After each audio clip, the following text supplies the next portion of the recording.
Fede e tradizione, religione e paganesimo, tutto si fonda nella festa per eccellenza degli Agrigentini, quella dedicata a San Calogero, il Santo Nero, il Santo dei Miracoli.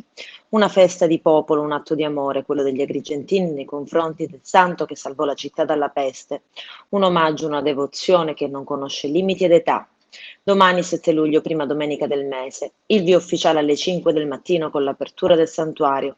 Alle 6 la messa con i pellegrini, alle 7 la tradizionale alborata, lo sparo dei mortaretti alle 7 del mattino, quasi a svegliare gli Agrigentino.